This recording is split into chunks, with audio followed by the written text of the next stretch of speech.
am. I'm still on this stock. This SKS. It has a lot of dents in it. There's all kinds of, there's some really kind of weird ones too. I mean, like, they look like half circles, like these. Like someone whacked it with a shell or something. I don't know. There's a couple of them. They're all the same.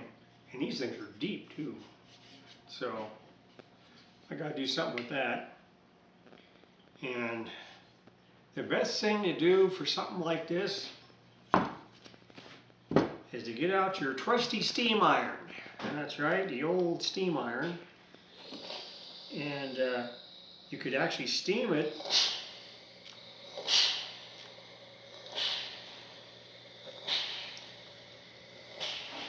And what that does is, well, you got to figure the steam's going to penetrate better than water will.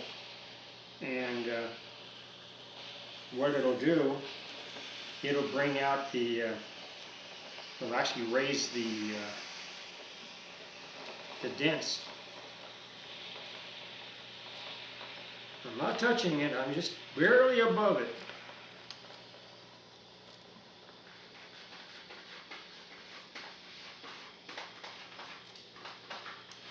There's really stubborn areas. You can actually iron it. You get a wet rag, put it on there, and keep it on there. These things here, the ones with the half circles, definitely can need that. They're really bad. So, there you go. Hopefully I'm in frame here. But yeah, I've used this method before, and it seemed to have worked pretty well. And I know other people have done it, but a lot of times they never show you how they do it. And so, you might as well, for this video,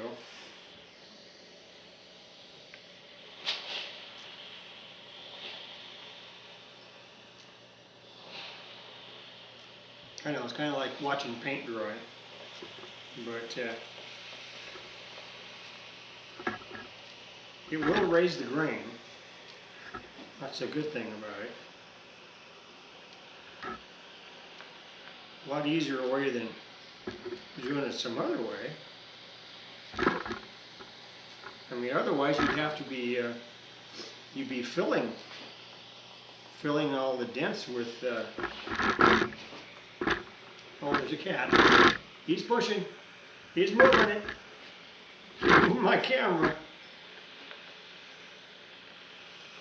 Duke, get away from there. No, he's gonna keep moving me. I have a cat that automatically moves my camera. Now there he goes. Dog's chasing him off. That's it.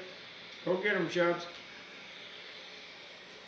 Okay, so do that, and we flip it over. Do the same thing here, and there's some big dents on this side too. So it definitely needs the wet rag and iron treatment here. But you know, you want to heat it up, but you don't want to burn it. But I mean, you want to heat it enough so that it raises the grain. How can you tell? Just by feeling it. All you gotta do is feel it, and you can tell it actually did raise the grain.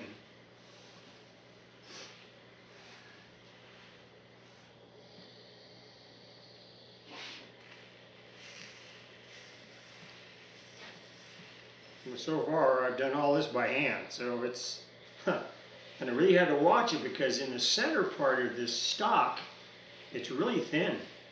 So you can't really take a whole lot off.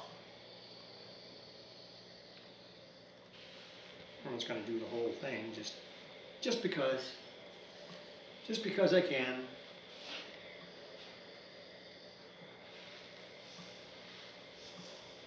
This thing needs a lot of help.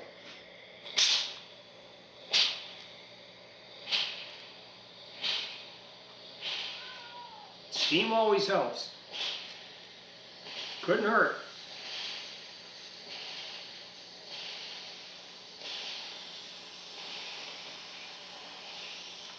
And the thing I had to remember to not do is make sure I didn't sand too much so that the serial number didn't come out. And as you can see, it's pretty deep in there, so there's not much of a chance of that happening. Woo. It does put out some steam, I'll tell you.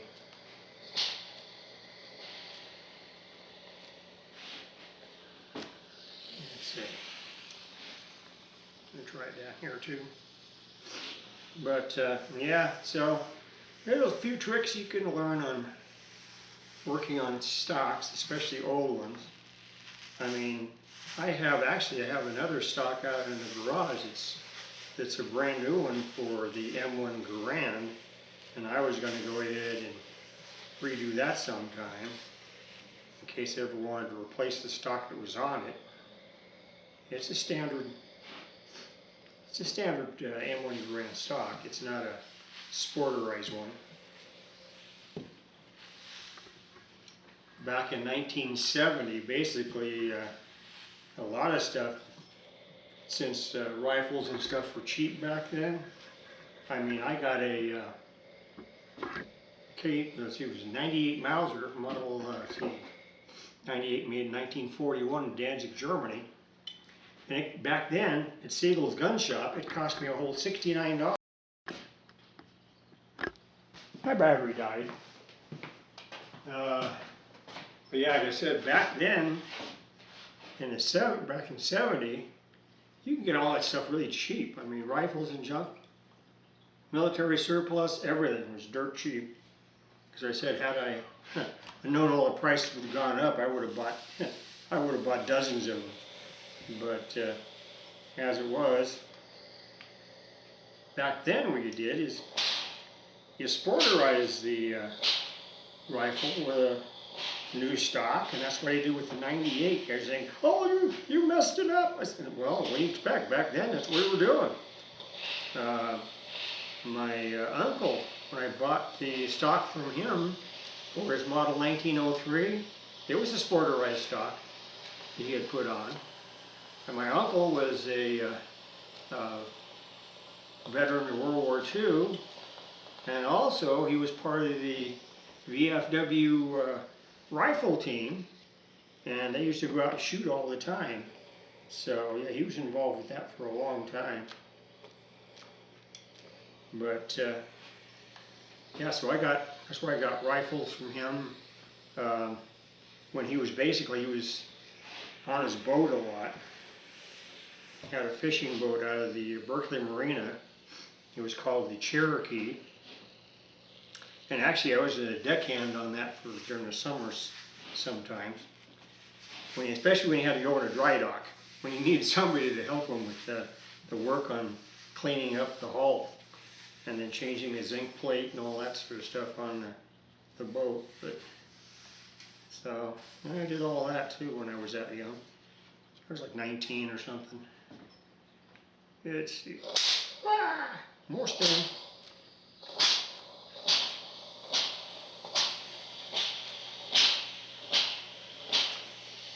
So that should have knocked it down some.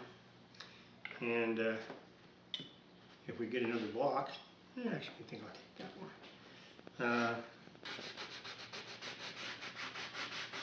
It should knock the, actually what this also is, it's also called whiskering, is another thing where it raises the grain and then you knock it down and you do it over and over again. And what it does eventually is the stock basically will be smooth as glass by the time you're done. So I've done this for years anyway. I worked on these for years. So anyway, I got a lot of work to do still, so you gotta get all these little dents and nicks and stuff out of it. And I'll be changing grits and sandpaper and everything else back and forth. So just to make sure I can get all this stuff. I mean, I'm not going to get all of them out. Ever have one of those days where your batteries just die one right after the other? Well, that's what happened to me again. So anyway, I'm going to be sanding this until I can get it all nice and smooth. And then I think I'm going to oil it. I'm going to use tongue oil on it this time. So anyway, that's what I've been doing. See you guys later.